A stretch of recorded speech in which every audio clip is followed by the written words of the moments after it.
Welcome to Ground Control. If you follow our Facebook page, you already know that I just received the kit for the Eachine F16 50mm EDF jet. And the reason I got this kit, and this is courtesy of Banggood, so I want to thank Banggood very much for sending this kit for review.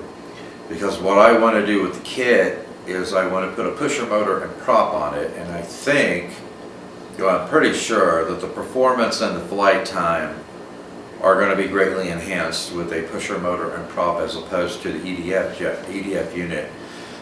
So when I received it, I thought that there was going to be, I figured the whole fuselage would come in two halves and you would have to glue everything together. And I was partially correct, but a lot more of it is, ready to go than I thought it would be. There's going to be a lot less assembly for the airframe than I thought there was going to be. But first, let's talk about everything that's in the kit.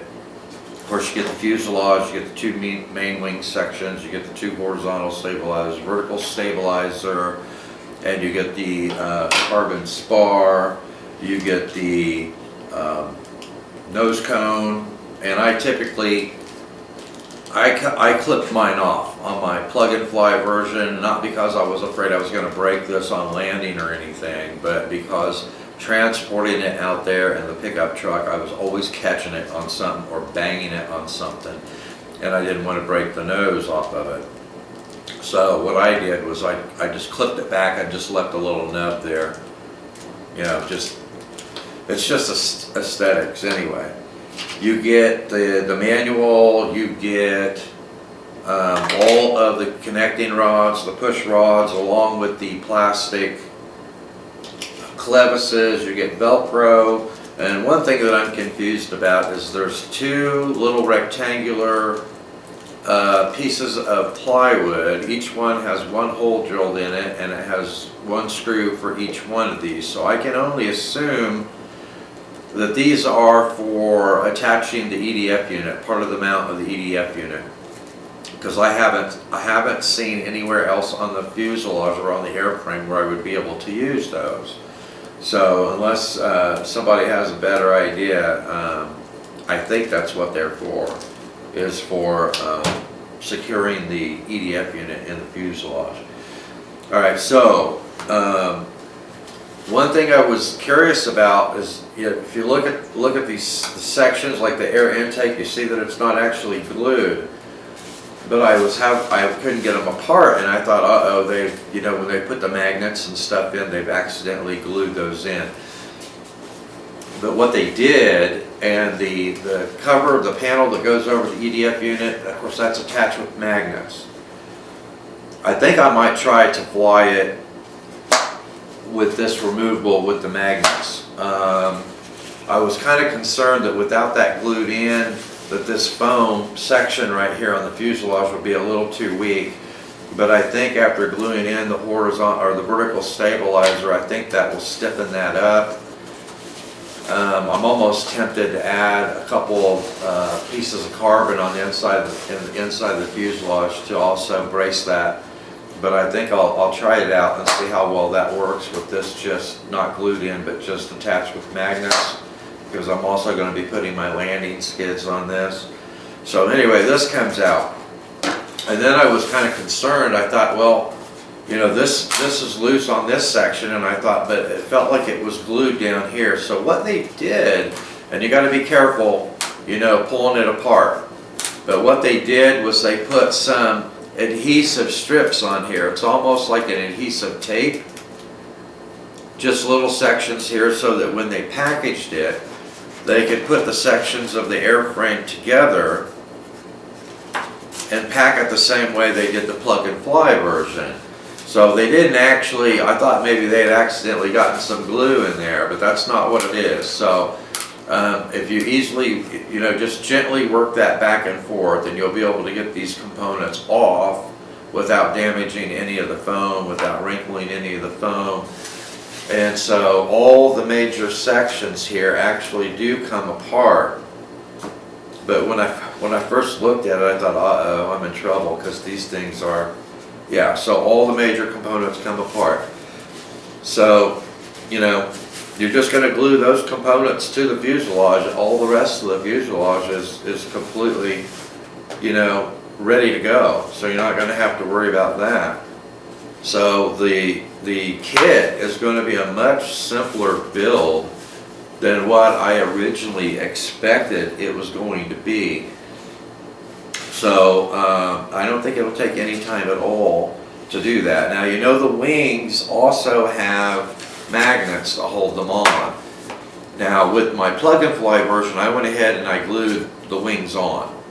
I didn't see any reason, you know, for removing them, you know, because it's less than a 22-inch wingspan. So, you know, transporting it in my pickup truck was no problem. So I really didn't see a need for removing the wings. So I think what I'm going to do with this one, when I put it together, is I'm just going to put some glue along the leading edge, the mating surface of the leading edge.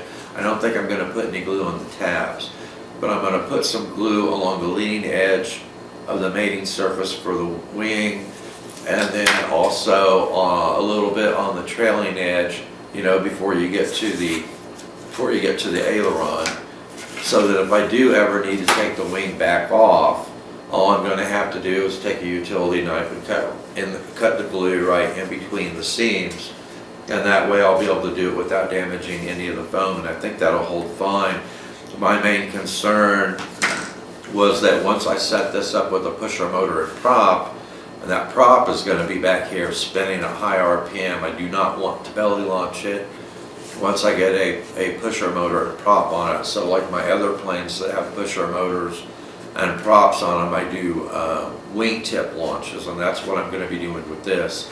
So I didn't want to trust the magnets only to wingtip launches of this plane once I get it assembled and ready for flight. So I'm not going to glue in the carbon spar. I'm not going to completely glue the wings in, just the trailing and leading edges of the mating surface, and I think that will solidify it enough that I won't have to worry about pulling a wing off of it when I launch it. Okay, so what else? I replaced the 30 amp speed controller, the stock 30 amp speed controller in the plug and fly version, and put a 40 amp speed controller in it so that I can fly it with a 4S. And I'm going to be flying that with a 4S going forward because it has considerably more power. Not as much as I was hoping it would have, but considerably more power over the 3S LiPo. But it's pulling over 30 amps, so I had to put a 40 amp speed controller in. So I'm going to take that low profile, lightweight 30 amp speed controller that came with the plug and fly version, and that's what I'm going to be using for this, because my goal is to put the pusher motor and prop on it and fly it exclusively with the 3S LiPo. Now, I am guesstimating that my all-up weight on this is going to be somewhere around 440 to 450 grams all-up weight with a 3S 1300 milliamp hour 35C LiPo that weighs 125 grams. Considerably less than what the plug-and-fly version was on a 3S with the EDF unit, and even more weight savings compared to what the plug-and-fly version weighs with the 40 amp speed controller and a small 4S LiPo. So I think, you know, if my calculations are halfway close, I think I'm going to be getting somewhere between a 1.5 to a 1.5 to 1 to 1.8 to 1 thrust to weight ratio on this plane with a pusher motor and prop. So with the 1.5 to 1 to 1.8 to 1 thrust to weight ratio, this should have significantly higher performance than the EDF version. Even with the EDF version on 4S LiPo compared to this with a 3S LiPo on it.